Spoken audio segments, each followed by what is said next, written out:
Kamusta mga ka-showbiz buzz? Isang mainit na chika na naman ang ating pag-uusapan ngayon. Bumalik sa bansa ang actress na si Lovie Poe at kasama niya walang iba kundi ang kanyang asawang si Monty Blencowe. Pero ang tanong ng marami, makakabuo na kaya sila ng pamilya? Ngayong magkasama na sila sa Pilipinas. Alamin ang buong kwento, kaya huwag kang aalis.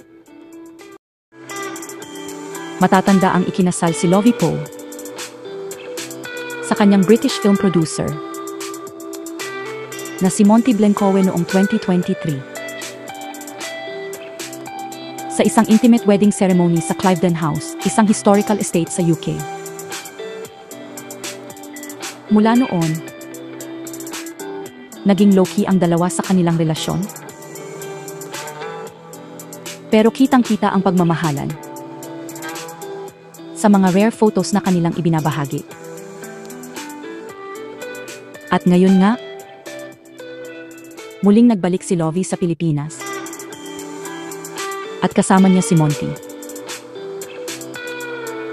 Ayon sa ilang sources, hindi lang vacation ang pakay nila, kundi seryoso na rin daw sila sa pagbuo ng sariling pamilya. May plano na raw ang mag-asawa na mag-invest sa property dito sa bansa. At hindi malayong dito na rin nila gustong bumuo ng tahimik at simpleng buhay. Hindi rin isinasantabi ang posibilidad na dito rin mismo manganak si Lovie. Sakaling mabuntis na nga siya sa mga susunod na buwan. Kilala si Lovie bilang isang career-driven actress. Mula sa mga hit teleserye tulad ng The Missing Husband hanggang sa mga international projects sa UK at US. Pero ngayon, tila mas pinipili na niyang pahalagahan ang personal na buhay kasama si Monty. Sa mga fans ni Lovie, isa lang ang tanong. Ready na ba siyang iwan pansamantala ang showbiz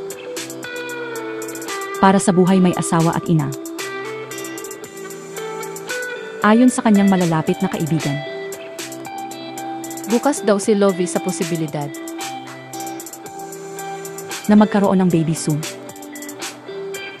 Nakikita raw ito sa mga kilos niya. Mas focused, mas relaxed.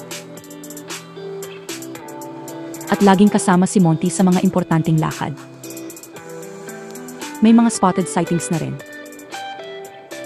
sa mga baby boutiques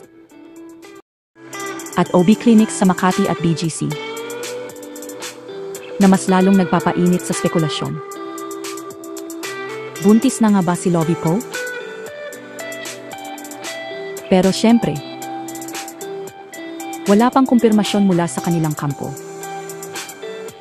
Ang malinaw lang, masayang-masaya sila sa piling ng isa't isa. At kitang-kita ito sa bawat litrato at public appearance.